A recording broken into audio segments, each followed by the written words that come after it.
Praise God. ኢየሱስ ክርስቶስ ጌታ ነው። ዛሬ አንድ ትምህርት እንማራለን። ይሄም ትምህርት ምንድነው? ዳግም ለተወለደ ሰው እግዚአብሔር የሰጠው የቤት ስራ በሚል ሐሳብ ዛሬ አንድ ትምህርት እንመለከታለን። አማኝ ይሄንን ትምህርት ካላወቀ፣ ዳግም የተወለደ ሰው ካላወቀ በሕይወት ዘመኑ በሙሉ ግራ የተጋባ ነው የሚኖረው። የትኛው አካሉ ጌታ ኢየሱስ ክርስቶስን ሲቀበል እንደዳነ፣ የትኛው አካሉ በምን አይነት ሁኔታ እንደተለወጠ፣ የትኛው አካሉ ደግሞ በምን አይነት ሁኔታ መለወጥ እንዳለበት ካላወቀ ግራ እንደተጋባ ነው የሚኖረው እና ያንን የሚቀርፍ እንደገናም ደግሞ በቃ ጌታ የሰጠን የቤት ስራ ነው። ይህንን ቤት ስራ አጠናቀን እንድንጠብቀው ይፈልጋል። በዚህ ውስጥ ስለ ሰው ማንነት በደንብ አድርገን እናያለን። ብዙ ጊዜ መጨቃጨቂያ ሐሳብ የሆነውን ይህንንም ትምህርት እንመለከታለን። በዚህ ውስጥ እንዴት ኃጢአትን ማሸነፍ እንደሚቻል በዚህ ትምህርት ውስጥ እናያለን። አንዳንድ ጊዜ ተቀደሱ፣ ታዘዙ የሚባሉ ነገሮች ናቸው የሚበዙት በአብዛኛው ማለት ነው። ግን እንዴት እንደምንቀደስ፣ እንዴት እንደምንታዘዝ፣ እንዴት ኃጢአትን እንደምናሸንፍ መንገዱን በአብዛኛው አይነገርም። በዚህ ምክንያት ሰዎች ማድረግ እንዳለባቸው የዳግም መወለድ መንፈሳቸው ይነግራቸዋል፣ ሰባኪዎችም ይነግሯቸዋል። ግን ማድረግ ባለመቻላቸው ደግሞ ራሳቸውን ይወቅሳሉ፣ ተሸናፊም አድርገው ያስባሉ። ያን ሁሉ የሚቀርፍ ነው ይሄ ትምህርት ስትመለከቱት። ይሄ ትምህርት ኢቭን በጸጋ ስጦታ ለማገልገል ይሁን የጌታን ድምጽ ለመስማት፣ የጌታን ራእይ ለማየት፣ ከእግዚአብሔር ጋር በመንፈስ ለመገናኘት ቁልፍ ትምህርት ነው።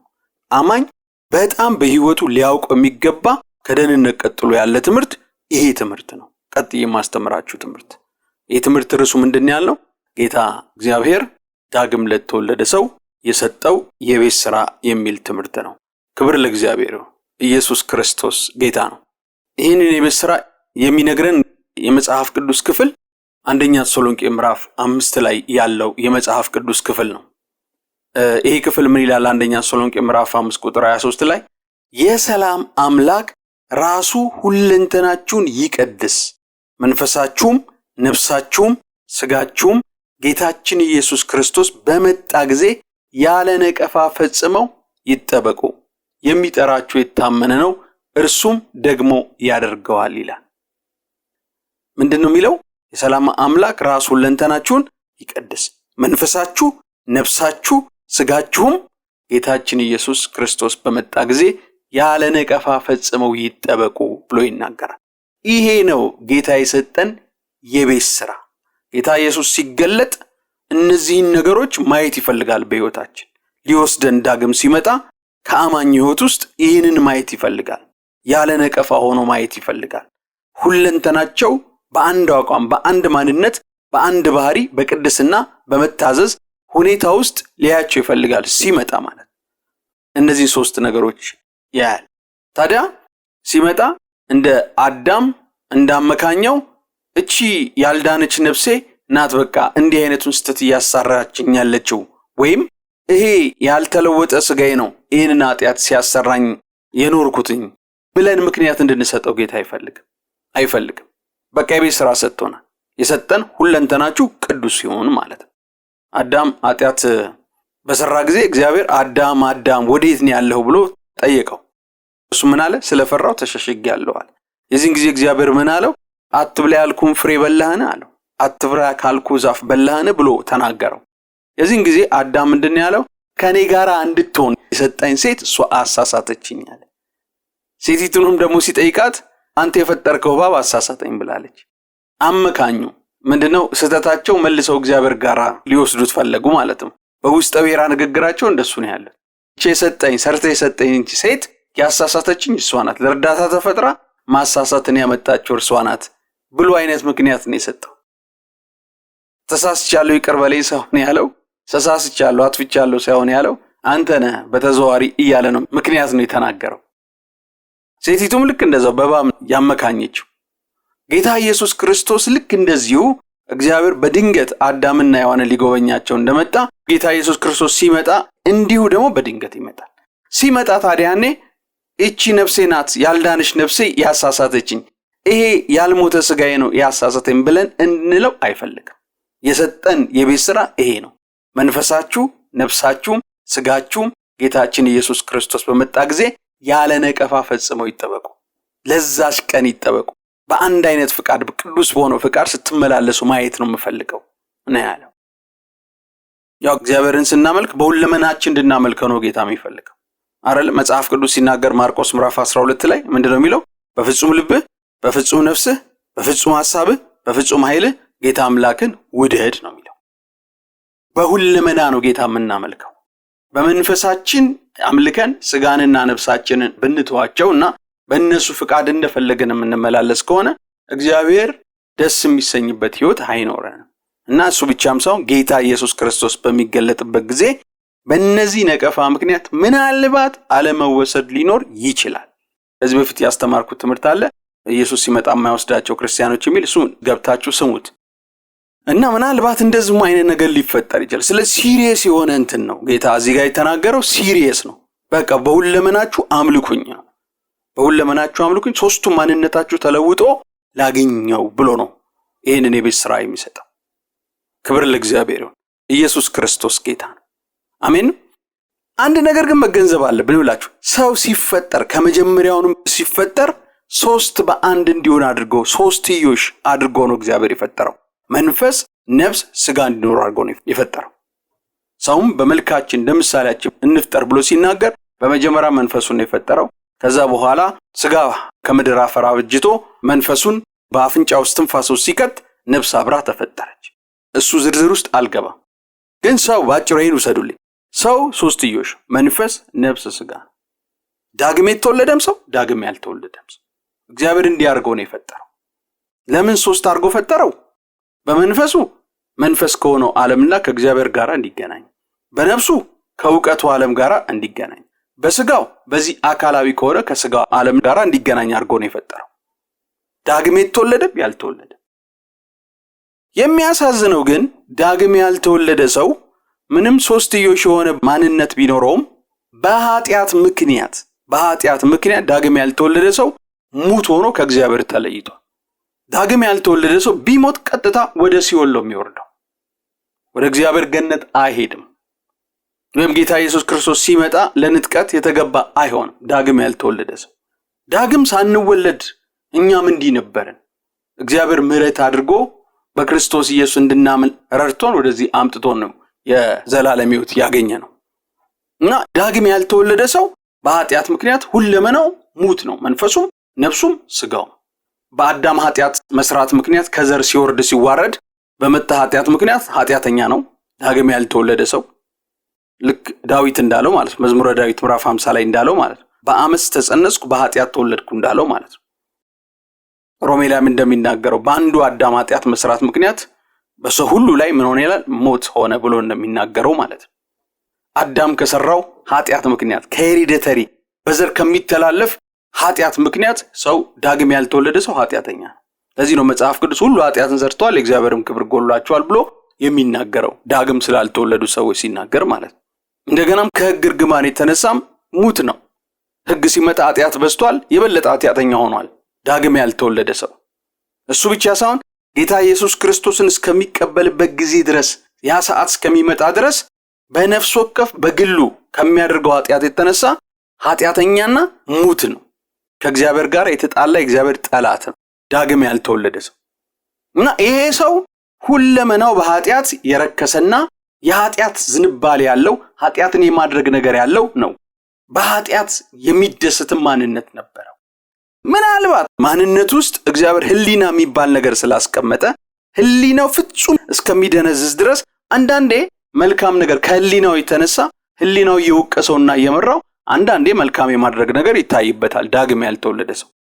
ይሁን እንጂ በእግዚአብሔር እይታ ሁሉ ኃጢአትን ሰርተዋል የእግዚአብሔር ክብር ጎሏቸዋል ብሎ ነው የሚናገረውና በኃጢአተኛ ነው የሚፈርጀው፣ ፍጹም ኃጢአተኛ ነው።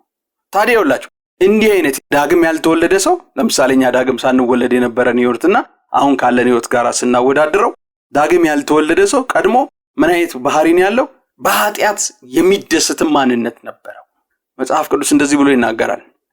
እነዚህ የክርስቶስ መስቀል ጠላት ሆነው የሚመላለሱ ሰዎችን ባህሪ ሲናገር ሆዳቸው አምላካቸው፣ ክብራቸው ነውራቸው፣ ነውራቸው በክብራቸው፣ ሐሳባቸው ምድራዊ ነው ብሎ ይናገራል። እኛ እንደዛ ነበርን። እኛም የክርስቶስ መስቀል ጠላት ሆነን እንመላለስ ነበር። ዳግም ያልተወለዱ ሰዎች አንዱ የሚጠሩበት በዛ አይነት ስም ስለሆነ ማለት ነው። ታዲያ እንደነዚህ አይነት ሰው ነውር የሆነ ነገር ለነሱ ክብራቸው ነው። ለምሳሌ ዳግም ያልተወለደ ሰው ስጋ ይነሳና ዛሬ መስረቅ አምሮኛል፣ ዛሬ ዝሙት መስራት አምሮኛል፣ ዛሬ መደባደብ አምሮኛል፣ ኃጢአት የተባሉትን ነገሮች ክተቷቸው እናንተ እና ድሮ በሕይወታችሁ የተገለጠ ጉልት ያሉትን የራሳችሁን ባህሪ ክተቱበት፣ የኃጢአት ባህሪዎች ማለት ነው። እንደዛ ብሎ ሐሳብ ስጋ ያቀርባል። ስጋ ሲያቀርብ ነፍስ የሚደገፍ ሐሳብ ነው ብላ በምክንያት ታስረዳለች። ይህንንም ኃጢአት እናድርግ ያስደስተናል ብላ በምክንያት ዘርዝራ ከእውቀት ጋር የተያዘ ስለሆነች ነፍስ እንደዛ ብላ ታስረዳለች። መንፈስም ምንም በእግዚአብሔር መልክ ምሳሌ የተፈጠረ ቢሆን በኃጢአት ምክንያት ሙት በመሆኑና የደነዘዘ ስለሆነ እሱም ሐሳቡን አይቃወማቸው። ከሕሊና የተነሳ ሊቃወም እንኳን ቢሞክር አቅም የሌለው የረከሰ የደከመ ስለሆነ ሙት ስለሆነ እሱም አይቃወም፣ ይስማማል፣ በሐሳባቸው ይስማማል። ከዛ ያንን ኃጢአት ያደርጋል። ሶስቱም ተስማምተው ያደርጋሉ። ለምን?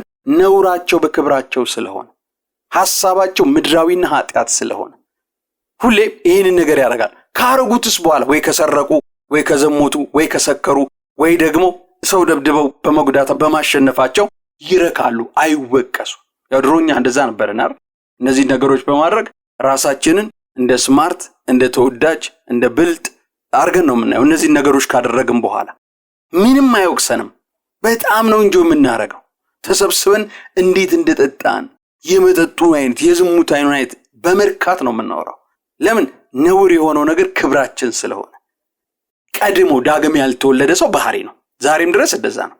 ለዚህ ነው ዳግም ካልተወለዱ ሰዎች ጋር ጓደኛ ለመሆን ስትሞክሩ ቋንቋ ማትግባቡት። እነሱ የሚደሰቱበት የሚረኩበት ሌላ ነገር ነው፣ እናንተ ደግሞ ሌላ ነገር። ቋንቋ ልትግባባው አትችሉ። እና እኛ ሁላችን እንደዛ ነበር። ታዲያ ግን እግዚአብሔር ምሕረቱን አብዝቶልን በጌታ በኢየሱስ ክርስቶስ ሞትና ትንሣኤ ስለ ኃጢአታችን ቤዛ ሆኖ በሞተው በክርስቶስ ኢየሱስ ባመንን ጊዜ በልባችንም ጌታና ንጉሥ አድርገን በተቀበልነው ጊዜ የዚያን ጊዜ እግዚአብሔር በሕይወታችን አንድ ለውጥ ያመጣል። ያም ለውጥ ምንድነው መሰላችሁ? መንፈሳችንን ይለውጠዋል። ከዛ በፊት መጽሐፍ ቅዱስ ሲናገር ምን ብሎ ይናገራል? ኢየሱስ ክርስቶስ የእግዚአብሔር ልጅ እንደሆነ የሚያምን የዘላለም ሕይወት አለው ብሎ ይናገራል። ኢየሱስ ክርስቶስ ጌታ እንደሆነ በአፍህ ብትመሰክር እግዚአብሔርም ከሙታን እንዳስነሳው በልብ ብታምን ትድናለህና ሰው በልቡ አምኖ ይጸድቃልና በአፉም መስክሮ ይድናልና ብሎ በሚናገረው ቃል መሰረት እግዚአብሔር ይጎበኘናል። ዳግም የተወለድነው የዚያን ጊዜ ነው። የዳነው የዚያን ጊዜ ነው። የዘላለም ሕይወት ያኔ እናገኛለን። መዳንን ያኔ ነው የምናገኘው። መቼ? ኢየሱስ ክርስቶስ ስለ ኃጢአታችን እንደሞተ እና በሶስተኛው ቀን እንደተነሳ ይህንን ሐሳብ ስናምንና ስንመሰክር እግዚአብሔር ያድነናል፣ ያጸድቀናል። ክብር ለእግዚአብሔር። ታዲያ ልክ በሚሆንበት ቅጽበት ውስጥ እግዚአብሔር አንድ ነገር አብሮ ያደርጋል። ያ ምንድነው መሰላችሁ? የዳግም መወለድ ፕሮሰስ ይከናወናል። ዳግም ሰው ይወለዳል። ለኒቆዲሞስ እንዳለው ሰው ዳግመኛ ካልተወለደ በስተቀር የእግዚአብሔር መንግስት ላይ አይችልም። እና ኒቆዲሞስ ምን አለ? ይህ እንዴት ሊሆን ይችላል? ዮሐንስ ወንጌል ምዕራፍ 3 ላይ ይህ እንዴት ሊሆን ይችላል? ዳግመኛ ወደ እናቴ ማፀን ገብቼ ድጋሚ ይወለዳለሁ አለ። ስለ ጌታ አይደለም አለው። ከስጋ የተወለደ ስጋ ነው፣ ከመንፈስ የተወለደ መንፈስ ነው። ዳግመኛ ልትወለድ ያስፈልጋል ስላልኩ አትደነቅ። ንፋስ ወደሚወደው ይነፍሳል፣ ከወዴት እንደመጣና ወዴት እንደሚሄድ አታውቅምና ስለዚህ ከመንፈስ የተወለደም እንደዚሁ ነው ብሎ አለው። ዳግም መወለድ ይከናወናል። ዳግም መወለድ ታዲያ መከናወን ማለት ምን ማለት መሰላችሁ? መንፈሳችሁ ከነፍሳችሁና ከስጋችሁ ተነጥሎ፣ ሰው ሶስትዮሽ ነው ብያችኋለሁ። መንፈስ፣ ነፍስ፣ ስጋ ነው። መንፈሳችሁ ተነጥሎ አንዱን ማንነታችሁን እግዚአብሔር በቅጽበት ይቀይረዋል። በዳግም መወለድ ምክንያት ዳግም የሚወለደው መንፈሳችሁ ነው። እግዚአብሔርን የሚመስለው እግዚአብሔር መንፈስ ነው ይላል መጽሐፍ ቅዱስ ሲናገር። አስቀድሞ በእግዚአብሔር መልክና ምሳሌ የተፈጠረው በዳግም መወለድ ምክንያት ያ ሙት የሆነውን የረከሰውን በአዳም ኃጢአት መውደቅ ምክንያት የረከሰውን ራሱ ሰውየው ባደረገው ኃጢአት ምክንያት ጌታን እስኪቀበል ባደረገው ኃጢአት ምክንያት የረከሰውን ያንን ማንነቱን በሕግ እርግማን ምክንያት የረከሰውን ያንን ማንነቱን ያወጣን አዲስ መንፈስ፣ አፕዴት የተደረገ መንፈስ እግዚአብሔር ይከትበታል፣ ውስጡ ይከተዋል። ከዛ ለውጥ መሆን ይጀምራል። ዳግም በተወለደ ሰው ህይወት ውስጥ ማለት ነው። ክብር ለእግዚአብሔር። መንፈስ ማለት መንፈስ ቅዱስ ማለት አይደለም። የሰው መንፈስ እያልኩ ስጋና አጥንት የሌለው የማይታየው ውስጣችን ያለው ያንን እያልኳችሁ እና ያ የሰው መንፈስ ዳግም ይወለዳል። ዳግም ሲወለድ ህይወታችን ላይ ለውጥ መሆን ይጀምራል። ለውጡ ምን እንደሚሆን ታውቃላችሁ? ለጽድቅና ለኃጢአት በጣም ሴንሲቲቭ እንሆናለን። በመጀመሪያ በህይወታችን እንዲህ አይነት ባህሪ መሆን ይጀምራል። ጽድቅን ወደደ፣ አመፃን ጠላ። ስለዚህም እግዚአብሔር አምላክ ከባልንጀሮቹ ይልቅ በደስታ ዘይት ቀባው የሚለው ያ ነገር በህይወታችን መሆን ይጀምራል። ጽድቅን እንወዳለን፣ አመፃን እንጠላለን። ድሮ እኮ ኢንጆይ በምናረግባቸው ኃጢአቶች አሁን ለማሰብ የምንከብድበት ሁኔታ በህይወታችን መሆን ይጀምራል። ዳግም ስትወለዱ ባህሪያችሁ ይቀየራል። ድሮ እንጠጣ እንደዚህ እናርግ የምትሉ እናንተ ልትሆኑ ይችላላችሁ። ሌሎች ጓደኞቻችሁ መጥተው ዳግም ከተወለዳችሁ በኋላ እንደዚህ እናርግ ስሏችሁ ነው አሬ ማጥያት ነው ትላላችሁ። እንዴ ደግሞ ያካብዳል የምሩ ነው እንዴ ነው የምትባሉት። ውስጣችሁ ሲለወጥ በመጀመሪያ በቃ ባህሪያችሁ ይለወጣል። ባህሪያችሁ ሲለወጥ ለጽድቅ ሴንሲቲቭ ነው የምትሆኑት፣ ለጽድቅና ለኃጢአት። ጽድቅን ትወዳላችሁ፣ አመፃን ትጠላላችሁ። ድሮ እኮ የምትደሰቱበት ሰርቃችሁ፣ ሴራ ፈጥራችሁ፣ የሙስና ውስብስብ ህግን የማጣመም ነገር አድርጋችሁ ከሆነ ነጋዴ የሆነ ብር ስትወስዱ በቃ ራሳችሁ እንደ ስማርት ነው የምታዩት ትላላችሁ። እንዴት አወሳስባችሁ በቃ እንትሩ እንዳረጋችሁት ነው የሚሰማችሁ። ራሳችሁ እንደ ብልጥ እንደ ስማርት ነው የምታዩት። ነውር የሆነው ነገር ክብራችሁ ነበር። ጌታ ኢየሱስ ክርስቶስን ስትቀበሉ ያው አይነት የኃጢአት ሁኔታ በመንገዳችሁ ሲመጣ የመጀመሪያው መንፈሳችሁ ይጠየፈዋል። ነው ማለት ይጀምራል። ማረግ አትፈልጉም፣ መሸሽ ነው የምትፈልጉት። በህይወታችሁ ያለውጥ ስላለ ማለት ነው። ውስጣችሁ ሲለወጥ እንደሱ ነው የሚሆነው። ዳግም የተወለደ ሰው ምልክቱ አንዱ ይሄ ነው። እንዲህ አይነት ባህሪ በህይወታችሁ ውስጥ ጌታ ኢየሱስ ክርስቶስን ከተቀበላችሁ በኋላ የሚሰማችሁ ከሆነ ድሮ የሚያስደስታችሁ ነገር አሁን በጣም በመፍራት በኃጢአት ነው ብላችሁ የምታዩት ከሆነ ያለ ማድረግ የምትጠየፉ ከሆነ የምትሸሹት ከሆነ በጽድቅ ለመኖር የምትታገሉ ከሆነ እናንተ ዳግም ተወልዳችኋል። ግን ድሮ እንደምታረጉ አሁንም ጌታ ቤት ሆናችሁ እያደረጋችሁ ካላችሁ ድሮ እንደምትደሰቱት በዛ ኃጢአት የማትወቀሱ የምትደሰቱ ከሆናችሁ ዳግም አልተወለዳችሁ። ለእናንተ መመክራችሁ ነገር ቢኖር አንድ ነው። እሱም ድጋሚ ጌታ ኢየሱስን ተቀበሉ። ግን ዳግም ከተወለዳችሁ እግዚአብሔር በቅስፈት የሚያደርገው ነገር አንዱ ውስጣችን ይለውጠዋል። እና የምናውቀው በምንድነው? በለውጣችን ነው። በአስተሳሰብ ለውጥ እናያለን። በፊት እንደዚህ ነበርኩ አሁን ግን ምን ነክቶኝ ነው እንደዚህ ሆኛለሁ ትላላችሁ ራሳችሁ ስትመለከቱት። የእናንተ ጉብዝና አይደለም፣ ጌታ መንፈሳችሁን ቀይሮታል። በዳግም መወለድ መንፈስ ያንን መንፈስ አዲስ መንፈስ አድርጎ አዲስ ፍጥረት አድርጎ አዲስ ሰው አድርጎ ከቶባችኋል ውስጣችሁ። ልክ እርጉዝ ስታረግዝ ከላይ የሚታይ ምንም ምልክት የለም አይደል? በመጀመሪያ ምንም በሰውነቷ ላይ የሚታይ ምልክት ነገር የለም። እሷ ብቻ ናት የምታውቀው። እና ግን ስሜቷ የሆርሞን ለውጥ የባህሪ ለውጥ ታረጋለች። ቮሚት ያረጋታል። ታውቀዋለች። እሷ ለሰው ከመተዋወቁ በፊት አካላዊ ቅርጿ ተለውጦ ሰው ከማወቁ በፊት በመጀመሪያ እሷ ናት የምታውቀው። ለም በውስጥ ስሜቶቿ የሚቀያየሩ ነገሮች ስላሉ ልክ እንደዚሁ ማለት ዳግም ስትወለዱ በውስጣችሁ ነው እንደዚህ ለውጥ የሚጀምረው። በመኪና ላስረዳችሁ። ለምሳሌ አንድ መኪና ምንድነው ካርቡራተር ነው የሚባለው፣ የነዳጅ ሰቦ የሚሰጠው ለሚቀጣጠልበት ክፍል መጥኖ ካርቡራተር ይንተፋተፋል ይባላል አይደል? ወይም እሺ ከመኪና አንድ አካል ውስጥ መኪናውን ስትነዱት መኪናው የሆነ ድምጽ እየሰጠ ያልተለመደ ድምጽ እየሰጠ ስትሄዱ የሚረብሻችሁ አይነት ሁኔታ አለ አይደል? ያ ሳይለወጥ በፊት መኪናው እንደዛ ነው። ከዛ ጋራጅ ተወስዱትና ይሄ ክፍል ነው ችግሩ ብለው ችግሩን ይቀይሩታል። ያንን የተበላሸውን አካል አውጥተው ተመሳሳይ ያንኑ መለዋወጫ ያስገባሉ። ግን ያኛው አዲስ ነው፣ ያኛው አሮጌ የተበላሸ ነው። ከዛ ልክ ሲገጠምለት ስትነዱት መኪናውን ስትነዱት የሚያሰማው ድምጽ ፈጽሞ ይጠፋል። የተቀየረው ግን ያው ተመሳሳይ ነገር ነው። ግን ምንድነው? አዲስ ንጹህ ያልተበላሸ። ልክ እንዲህ ነው እግዚአብሔር ጌታ ኢየሱስ ክርስቶስን ባመንበት ቅጽበት ውስጥ ኢየሱስ ክርስቶስ ጌታ እንደሆነ በአፋችን በመሰከርንበት ጊዜ በልባችን ኢየሱስ ክርስቶስ በሶስተኛው ቀን ከሙታን እንደተነሳ ባመንን ጊዜ ስለኛ ኃጢአት እንደሞተ በሶስተኛውም ቀን እንደተነሳ ደሙን ይዞ ወደ አባቱ ዘንድ እንደገባ በአባቱም ቀኝ እንደተቀመጠ ያንን ዕውቀት ስናውቅ ያንን ከልባችን ባመንበት ቅጽበት እግዚአብሔር ውስጣችንን ይቀይረዋል፣ ይለውጠዋል። ስለዚህ መንፈስ የሚለወጠው የተለወጠው በእንደዚህ መንገድ ነው፣ የተለወጠውም እንደዚህ ነው። እንዲህ ሲሆን ታዲያ ለውጡ ታዲያ ምንድነው መሰላችሁ የሚለው? 2 ለ1 ነው የሚሆነው። መንፈስ ተለውጦ ነፍሳችንና ስጋችን አልተለወጠም።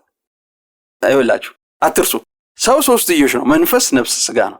እንዲህ ሲሆን ታዲያ የተለወጠው ማንነታችን አንዱ ማንነታችን ነው፣ መንፈሳችን ብቻ። 2 ማንነቶቻችን ግን አልተለወጡም። ማለት ስጋና ነፍስ አልተለወጡም። ያው ሰው 3ትዮሽ ነው። ዕብራውያን ምዕራፍ 4 ቁጥር 12 ላይም ይከፋፍላቸዋል አለ። 3 አድርጎ ሲከፋፍል ያው መንፈስ፣ ነፍስ፣ ስጋ አድርጎ ነው እንደ ተሰሎንቄ ቃል የሚከፋፍላቸው። ዕብራውያን ምዕራፍ 4 12 ምንድነው የሚለው?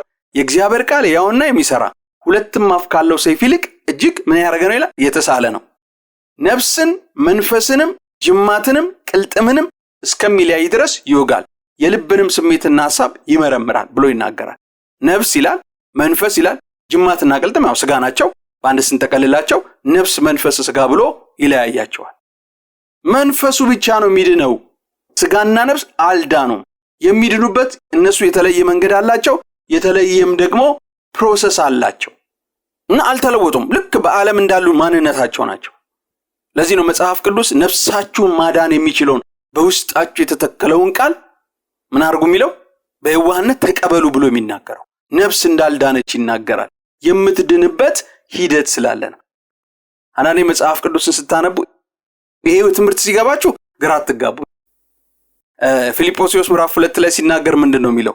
በፍርሃትና በመንቀጥቀጥ መዳናችሁን ፈጽሙ ይላል። ድናችኋል ይላችኋል። ሮሜ ምዕራፍ 10 ቁጥር 9 ድናችኋል ጌታ ኢየሱስን በመቀበላችሁ ይላል። እዚህ ጋር ስትመጡ ደግሞ በፍርሃትና በመንቀጥቀጥ ምን አድርጉ ይላል? መዳናችሁን ፈጽሙ ብሎ ይናገራል። እንደገና ያዕቆብ 1:21 ላይ ደግሞ ነፍሳችሁ እንዳልዳነችና ገና መዳን እንደሚገባት ይናገራል። ስጋችንንም እንደዚሁ እንዳልዳነ ገና መለወጥ እንዳለ ይናገራል። እንደገናም ደግሞ ጸድቃችኋል ይላል። ጸድቃችኋል፣ ተቀድሳችኋል ብሎ መጽሐፍ ቅዱስ ይናገራል። ክርስቶስ ኢየሱስን በመቀበላችን እናንተ በጌታችን በኢየሱስ ክርስቶስ ስም በአምላካችን መንፈስ ታጥባችሁ ተቀድሳችሁ ጸድቃችኋል ብሎ ይናገራል። ግን ደግሞ ሌላ ክፍል ላይ ስትመለከቱ ተቀድሳችኋል ካለ በኋላ በኑሯችሁ የተቀደሳችሁ ሁኑ ብሎ ይናገራል። ተቀድሳችኋል እኮ ብሏል። ጌታ ኢየሱስ ክርስቶስን ከተቀበላችኋል እግዚአብሔር አምላካችሁ ቅዱስ እንደሆነ በኑሯችሁ ቅዱሳን ሁኑ ይላል። ጸድቃችኋል ይልና እንደገና ደግሞ የጽድቅን ሥራ አድርጉ ይላል። ከሥራ የተለየ እምነት ሙት ነው ብሎ ይናገራል። በእምነት ጸድቃችኋል ካለ በኋላ በእምነት ጸድቃችኋል ብሎ ከተናገረ በኋላ የጽድቅን ሥራ አድርጉ ይላል። አለበለዚያ ግን ምንድነው? ከሥራ የተለየ እምነት ምንድነው? ሙት ነው ብሎ ይናገራል። እነዚህ ግራ የሚያጋቡ ሐሳቦች አሁን በምናየው ዳግም የተወለደ ሰው ማንነት የትኛው አካሉ ተለውጦ የትኛው አካሉ እንዳልተለወጠ ሲገባችሁ እነዚህ ነገሮች ሁሉ በዚህ ማዕቀፍ ውስጥ ይፈታሉ።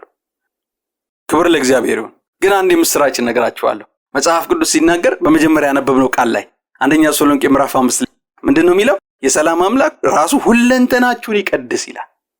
ይህንን ፕሮሰስ ሶስቱንም መንፈሳችን የለወጠው እሱ እንደሆነ ነፍሳችንንም ስጋችንን እንዲለወጡ የሚያደርግ የሚቀድስ እሱ ነው።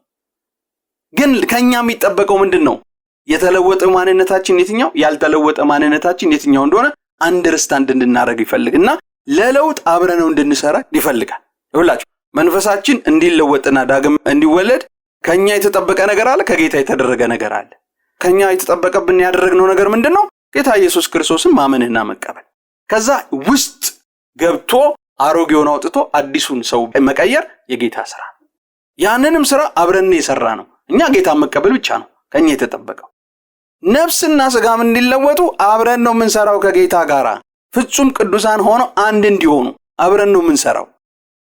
ግን መንገዶቹን ማወቅ አለብን። እንዳልተለወጡና እንደገና ደግሞ የሚለወጡበትን መንገዶች ማወቅ አለብን። ከዛ ጌታ ሁሉም ፍጹም ያደርገዋል። ክብር ለእግዚአብሔር ይሁን። ኢየሱስ ክርስቶስ ጌታ ነው። ይኸውላችሁ ክርስትና ከሆነ ተነስቶ ወደ ሆነ ቦታ መሄድ ነው። ክርስትና ማለት ባለህበት ሂድ አይነት ነገር አይደለም። መዳረሻ አለው። ምን እያለ ነው በዚህ ቃል የሚናገረው? ከአንድ ለውጥ ወደ 3 ለውጥ ተለወጡ። አንዱ መንፈሳችሁ ላይ ያለው ቅድስና፣ ጽድቅ፣ እግዚአብሔርን የመውደዱ ነገር ወደ ነፍሳችሁና ወደ ስጋችሁ ይቀየርና በስጋችሁም በነፍሳችሁም በመንፈሳችሁም በሁለመና 100% በእኔ ፍቃድ ተመላለሱ እያለ ያለው ጌታ። ክብር ለእግዚአብሔር ይሁን። ኢየሱስ ክርስቶስ ጌታ ነው። ግልጽ ነው። እየገባችሁ ነው? ኃጢአትንም እንዴት አድርጎ ማሸነፍ የሚቻለው እዚህ ትምህርት ውስጥ ነው ያለው። ይሄንን ያላወቀ ክርስቲያን ግራ ይጋባል በህይወቱ። ሁልጊዜም ግራ እየተጋባ ነው። ይህም ሳይገባው የሚያገለግልም ሰው ግራ እያጋባ ነው ሰዎችን ሁልጊዜ የሚያገለግላቸው እና ወሳኝ ትምህርት ነው። ክብር ለእግዚአብሔር ይሁን። ኢየሱስ ክርስቶስ ጌታ ነው። ይሁላችሁ ጌታ ኢየሱስን ስትቀበሉ መንፈሳችሁ ተለውጦ ነፍስና ስጋችሁ ገና ያልተለወጡ ስለሆነ ምንድነው የሚሆነው? ህይወት ከባድ ጦርነት ነው የሚጀምረው። የሰው ህይወት የጦር ሜዳ ይሆናል። ዳግም የተወለደ ሰው ህይወት ጦር ሜዳ ይሆናል። የሐሳብ ፍጭት፣ የፍቃዶች ፍጭት የሚደረግበት ይሆናል። ድሮ እንስረቅ፣ እንዲናርግ፣ ኃጢአት እናድርግ ብሎ ስጋ ሐሳብ ሲያቀርብ ኃጢአት እናድርግ፣ እንስረቅ፣ እንደዚህ እናድርግ ብሎ ስጋ ሐሳብ ሲያቀርብ ነፍስ የሚደገፍ ሐሳብ ነው ብላ ነው ተቀብላ አጨብጭባ በምክንያት አስደግፋ አብራ ለማድረግ የምትነሳው። መንፈስም አይቃወምም። ስለደነዘዘ አቅም ስለሌለው የመግዛት ነገር ስለሌለው ሙት ስለሆነ እሱም አሜን ብሎ ተከትሎ ነው አብረው የሚያደርጉት። ጌታ ኢየሱስን ግን ሲቀበል አንዱ ማንነቱ ነው የሚቀየረው፣ ሁለቱ ማንነቶች አይቀየሩም። የዛን ሰዓት ላይ የአቋም ለውጥ ያደርጋሉ፣ ያስተሳሰብ ለውጥ ያደርጋሉ፣ የፍቃድ ለውጥ ያደርጋሉ። ከእግዚአብሔር የተወለደው መንፈሳችን ጽድቅን የሚወድ አመፃን የሚጠላ ነው። እሱ ብቻ ሰው መጽሐፍ ቅዱስ እንደዚህ ብሎ ይናገራል። አንደኛ ዮሐንስ ምዕራፍ 3 ላይ ከእግዚአብሔር የተወለደ ኃጢአትን አያደርግም፣ ዘሩ በእርሱ ይኖራልና ከእግዚአብሔር ተወልዷልና ኃጢአትን ሊያደርግ አይችልም ብሎ ይናገራል። አንደኛ ዮሐንስ ምዕራፍ 3 ቁጥር 9 ላይ ከእግዚአብሔር የተወለደው ማንነታችን የትኛው ነው ብትሉ መንፈሳችን። ስለሱ ማንነት ሲናገር ምን ያደርጋል ይላል? ኃጢአትን አያደርግም። ለምንድነው የማያደርገው? ዘሩ በእርሱ ውስጥ ስላለ። ለምንድነው የማያደርገው? ከእግዚአብሔር ስለተወለደ። እና እንዲያውም በጣም ጭራሹን ሲናገር ምንድነው የሚለው? ኃጢአትን ሊያደርግ አይችልም። ችሎታ የሚባል ነገር የለውም። ኃጢአት የማድረግ ፈጽሞ ችሎታ እንደሌለው ይናገራል። ታዲያ ስጋ ተነስቶ እንደድሮ በቃ ኃጢአት ማድረግ አምሮኛል ምሮ ሐሳብ ሲያቀርብ ነፍስ እንደለመደችው የሚደገፍ ሐሳብ ነው በምክንያት ከዚህ በፊት ተደስተናል እኮ በዚህ ኃጢአት ምናምን ብላ ትዘረዝራለች። ከዛ የዚህን ጊዜ ግን መንፈስ ኖ ይላል። ኖ አልፈቅድም፣ አይሆንም ይላል። አይሆንም ይላል። ፍጭት ይጀምራል ማለት ነው። ዳግም ስትወለዱ በህይወታችሁ ጦርነት ይጀምራል። የምን ጦርነት? አንደኛው አካላችሁ፣ አንደኛው ማንነታችሁ ይህንን አድርጉ፣ አንደኛው ማንነታችሁ ደግሞ ይህንን አታድርጉ የሚል ማለት ነው። የሆኑ ማንነቶቻችሁ ይህንን እናድርግ ይላሉ፣ የሆነ ማንነታችሁ ደግሞ አይ ይሁንን አላረግም ብሎ ይናገራል። ጦርነት በቃ ፍጭት። የኔ ፍቃድ ነው የሚሆነው፣ የኔ ፍቃድ ነው የሚሆነው፣ የኔ ሐሳብ ነው የሚሆነው፣ የኔ ሐሳብ ነው የሚሆነው። ፍጭት በፍጭት ነው የሚሆነው። በአንድ ምሳሌ ላስረዳችሁ። ለምሳሌ አባት መንፈሳዊ ነገር ለማየት ቴሌቪዥን ፊት ለፊት ተቀምጦ ሪሞት ይዟል። ሴት ሕፃን ልጅ ትመጣና ኖ ካርቶን ነው እንዲሆንልኝ የሚፈልገው ብላ እኔ ያልኩት ካልተከፈተ ትላለች። አባት መንፈሳዊ ነገር ማየት ነው የሚፈልገው። ለዛ ወንድ ልጅ ደግሞ ይመጣና አክሽን ፊልም ወይም ሆረር ፊልም እንይ፣ በቃ እናንተ ሁሌ ነው እንዴ ምናምን የምትይዙት ለኛ አይሰጠንም እንዴ አንዳንዴ ምናምን ብሎ ይነጫነጫል። ሕፃኗም ትነጫነጫለች። እና ሶስቱም የራሳቸው ፍቃድ አላቸው በቴሌቪዥኑ ላይ። በዚህ ቴሌቪዥን ላይ መታየትና መገለጥ የሚገባው የኔ ፍቃድ ነው ትላለች። ካርቶን ፊልም ብቻ ነው መታየት ያለበት ትላለች ሕፃኗ። ወንዱ ጎረምሳው ልጅ ደግሞ ኖ አክሽን ፊልም ወይም ሆረር ፊልም ነው ብሎ ይላል። የዚህን ጊዜ አባት በአባት የተመሰለው መንፈሳዊ ነገር ማየት የሚፈልገው መንፈስ ደግሞ ኖ ብሎ ይቃወማቸዋል ማለት ነው። አንዳንዴ ያው ሕፃናቶች ታውቃላችሁ በእንባ በማልቀስ ፍቃዳቸውን በግድ ያስፈጽማሉ። በቃ እንዳታለቅስ ተብሎ፣ ጎረምሳውም ሲያኮርፍ እንዳያኮርፍ ተብሎ ይባላል። በቃ እንዲህ አይነት ፍጭት ነው የሚሆነው በሰው ህይወት ውስጥ። ዳግም በተወለደ ህይወት ውስጥ በመጀመሪያ ዳግም ሲወለድ ህይወት ውስጥ እንደሱ አይነት ነገር ነው የሚፈጠረው። ልክ ገላትያ ላይ እንዳለው ማለት ስጋ በመንፈስ ላይ መንፈስ በስጋ ላይ ይቃወማሉ ብሎ ሲናገር ማለት ነፍስ በመንፈስ ላይ ስጋ በመንፈስ ላይ መንፈስ ደግሞ በስጋና በነፍስ ላይ ይቃወማሉ። ጦርነት የሐሳብ የኔ ፍቃድ ነው የኔ ፍቃድ። ቴሌቪዥኑ አንድ ነው፣ 3 ክፍል የለውም። በቴሌቪዥኑ ላይ ቢታየው አንድ ነገር ነው። ህይወታችን አንድ ነው ስንጓዘው ማለት ነው። በኑሯችን ውስጥ ሊገለጥ የሚገባው በተግባራችን በንግግራችን ሊገለጥ የሚገባው አንድ ህይወት ነው። ግን ያንን ህይወት ከጀርባ ሆኖ የሚመራው ማን ነው? መንፈሴ ነው ወይስ ስጋዬ ነው ወይስ ነፍሴ? ትግል ነው የሚሆነው። ጌታን ስትቀበሉ ጦርነት ነው የሚሆነው። ብርቱ ሰልፍ ነው የሚሆነው በሰው ህይወት ውስጥ። ድሮ እኮ ይህን ነገር በማድረግ እደሰት ነበረ። አሁን እኮ በቃ አንዱ ማንነቴ የተቃወመ ነው ማለት ትጀምራላችሁ። ልክ ጳውሎስ እንዳለው ማለት ነው። ጳውሎስ ልክ እንደኛው በእኛ ባለፍንበት መንፈሳዊ ፕሮሰስ ያለፈው አይደል? እሱም ልክ እንዲህ ተቸግሮ ነበረ ገና በመንፈሳዊ ልጅ በነበረበት ጊዜ። እኔም ወዶን አይደለም የማረገው፣ እንዲሁም አንዳንዴ እሱ አመጽ ሲያደርግ ራሱን ያገኘዋል። በጣም ይቸገር ነበር እና ስለዚህ ሲናገር ሮሜ ምዕራፍ 7 ላይ ከቁጥር 14 ጀምሮ ስትመለከቱት ያንን ሐሳብ ነው የሚናገረው። ምንድነው የሚለው? እኔ ግን ከኃጢአት በታች ለሆነ የተሸጥኩ የሥጋ ነኝ፣ የማደርገውን አላውቅም፣ የምጠላውን ያንን አደርጋለሁና፣ ዳሩ ግን የምወደውን እሱን አላደርግም፣ የማልወደውን ግን የማደርግ ከሆነ ሕግ መልካም እንደሆነ መሰክራለሁ። እንደዚያ ከሆነ ያንን የማደርግ አሁን እኔ አይደለሁም፣ በእኔ የሚያድር ኃጢአት ነው እንጂ በእኔ ማለት በሥጋዬ በጎ ነገር እንዳይኖር አውቃለሁ። ፍቃድ አለኝና መልካሙን ግን ማድረግ የለኝም ይላል። ተመልከቷ፣ ስለ ሁለት እኔነቱ ያወራል እዚህ ጋር። አንዱ እኔ ኃጢአት እንዲያደርግ የሚፈልገው ነው፣ አንዱ እኔ ኃጢአት እንዳያደርግ የሚፈልገው ማንነቱ ነው። እና ፍቃድ አለኝ አለ፣ መልካም ለማድረግ አለ፣ ግን ራሴን አመጽ ሳደርግ አገኘዋለሁ። የምወደውን ሳልሆን የማልወደውን ነገር ሳደርግ ነው የማገኘው።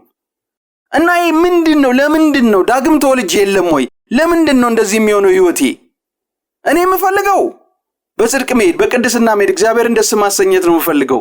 ግን ደግሞ አንድ የማላውቀው ማንነቴ እየጎተተ በቃ እንደዚህ ያደርገኛል፣ መልካም ባልሆነ መንገድ ያስኬደኛል፣ አመጽ እንድሰራ ያደርገኛል። ማን ነው ብሎ ጥናቱን ካደረገ በኋላ ሲገለጥለት ማን ሆኖ ያገኘው? ሥጋዬ ነው እንዲህ የሚያደርገኝ። ሕይወቴን ከፊት ሆኖ እየመራ ያለው ሥጋዬ ነው።